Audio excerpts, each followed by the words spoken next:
That's on. Our two conclusions from this morning. The first thing we came to understand was 1984 marked a change in beast from old world to new world. In 1984, there is an embassy, a Vatican embassy in the United States and a United States embassy at the Vatican. There's a seat. Also in 1984, the Italian government removes Catholicism as the state religion of Italy and ceases from funding the papacy. That was our first conclusion. Our second conclusion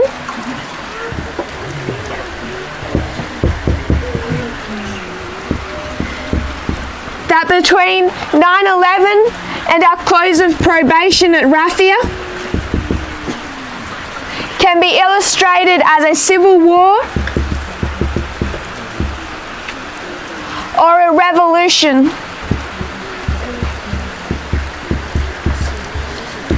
Two terms that are used interchangeably.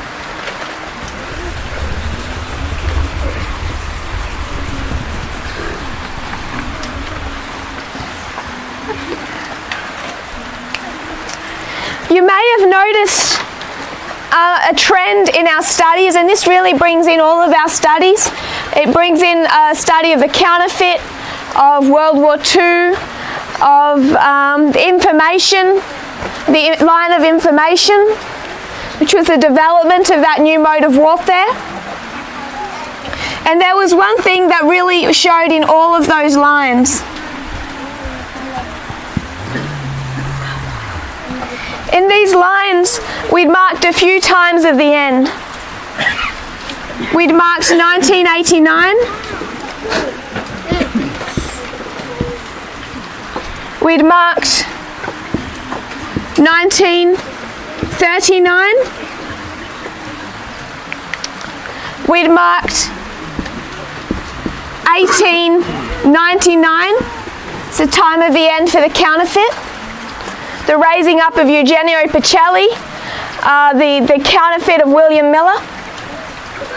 And we also recognized 1798 is also the time of the end. 1798, though, is a little bit of a different year. 1798 from the counterfeit is the scattering. Within 1798, you know that there's a 10-year period of time.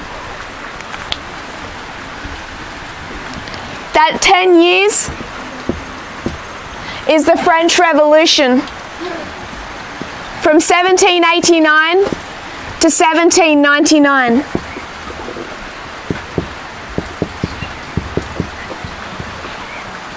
This time of the end has a slightly different characteristic. Comes 1 year too early. What about our other times of the ends? Can you mark a period of 10?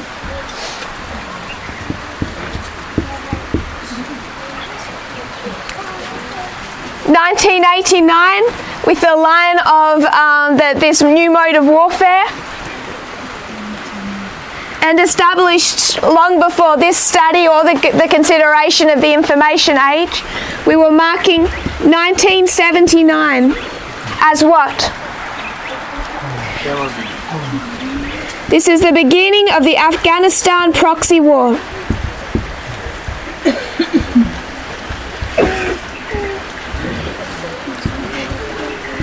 It's a 10-year proxy war between the King of the North and the King of the South. Between the Soviet Union and the United States.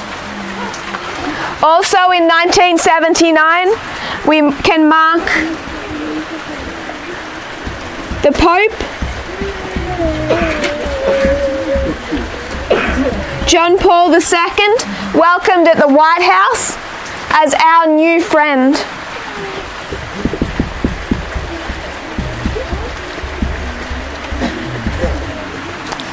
Also in 1979, we can see the FISA court set up that we discussed.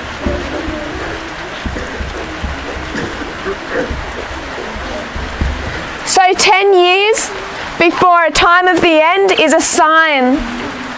If we understand 1798 as the time of the end, you may be familiar with that chapter in Ellen White's writings titled Heralds of the Morning, that before you come to a gathering time, to a testing time of God's people, there are things beforehand that need to be seen and identified. God doesn't just bring a message without warning us that a message or this testing time is coming. 1979 was the test that the church was meant to see. They should have recognized that before the time of the end, there would be the Pope and Ronald Reagan, the United States and the Catholic Church coming together. They should have recognized Afghanistan, this proxy war, the beginning of the fulfillment of Daniel 11 verse 40. But then we also go back 10 years, we did this, and marked 1969, when we considered the information age and we considered the World Wide Web invented in 1989. We understand that the new mode of warfare is now cyber, it's online. And when was the internet developed, invented? 1969. Then we considered 1939 as a time of the end. The beginning history, the alpha history. Can we mark it 10 years before 1939? 1929. We established a lot in 1929. Here you can see Stalin removing his last opponent in the Soviet Union. Hitler begins his meteoric rise. You have the Great Depression and the crash of Wall Street. Probably one of the most significant would be the Lateran Treaty.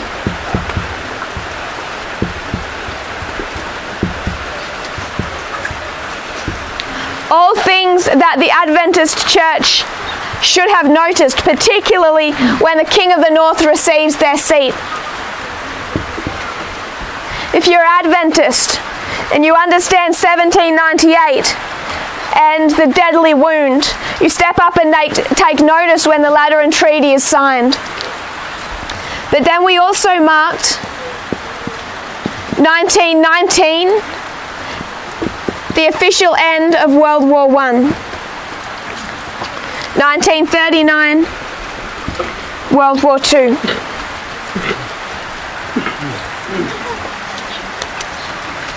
You could go back even further. 1909 is a significant waymark for Adventism.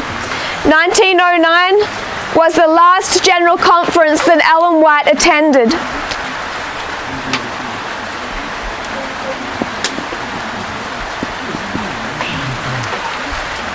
After this, she attended no general conference. 1919, the first time a US president met a pope. The first meeting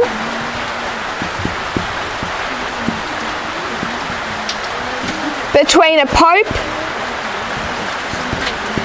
and a US president. Before that, it looked too much like church and state.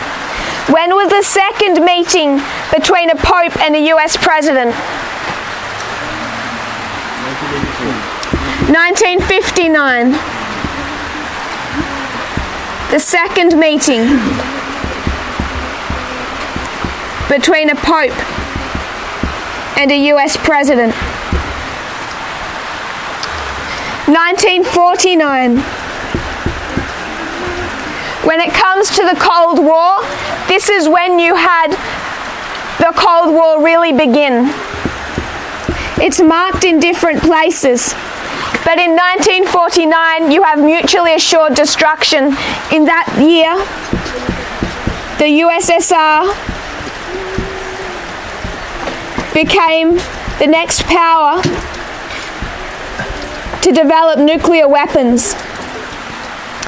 You had a Cold War because both world superpowers had nuclear weapons, and both had nuclear weapons in the year 1949.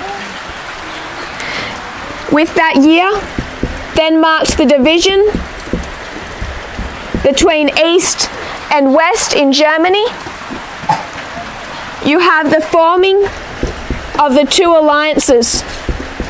Both sides draw up NATO, the United States and all of their allies coming into union, the Soviet Union and all of its allies forming Comecon. Now the entire world is split between East and between West. So what we've marked is 1909, 19, 29, 39, 49, 59, 69, 79 and 89. We can establish that principle just on the periods of the 10 that occur before a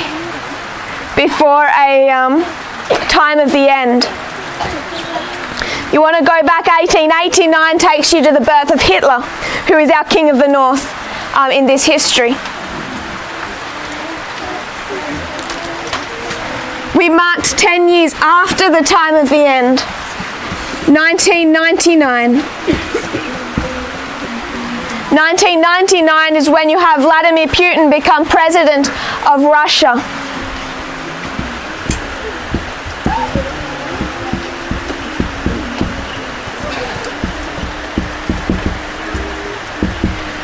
When we discussed Fatima, we said that the King of the North, the United States and the papacy had a 10-year window to fully destroy Russia, the King of the South, from 1989 to 1999. Once Vladimir Putin becomes president in 1999, it's going to be significantly harder to take down that country.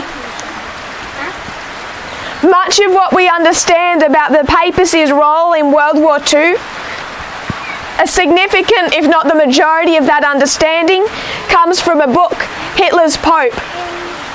You look at the page numbers in that book and the information that's given in it. I'm not saying that it's inspired, it's not, but I do believe that God directed the publication of that book. For example, that book has about 300 pages.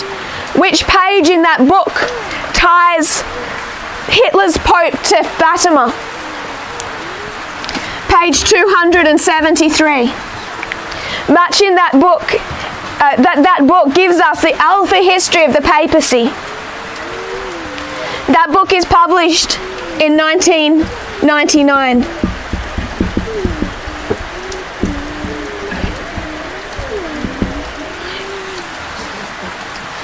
Then when we looked at, last night, we looked at the year 2011.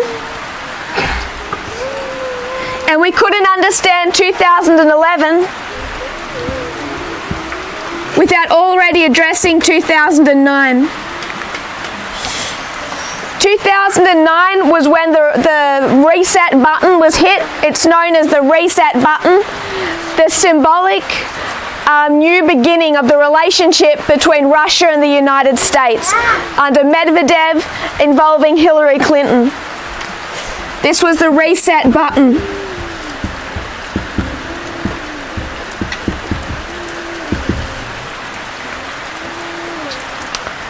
Also, when you consider the internal civil war going on in the papacy, this is the year that begins the chain of events that causes Pope Benedict to step down in the election of Pope Francis. And that was when Archbishop Vigano, he was an archbishop, I called him a cardinal I think at one stage, Archbishop Vigano became head of the Vatican Bank, and that began the chain of events that led to the stepping down of Pope Benedict. It also was the year that Donald Trump began sending out political messages, political leaning messages over the internet. Something that he continued well into his campaign, continues today. This political drive where he sends out these messages attacking his enemies via Twitter began in 2009. You can actually mark the day he begins to do that.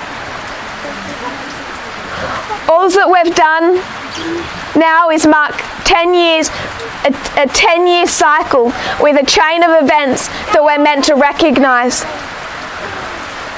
We could already do that, recognising the French Revolution was a 10-year period of time, that there's 10 years till 1939, and this has been established in the movement for quite some time, understanding this 10-year Afghanistan war as something the church was meant to recognise, to see. And this is where we first begin noticing 2019. What then is 2019? If every 10 years marks something that we're meant to recognise in a particular way.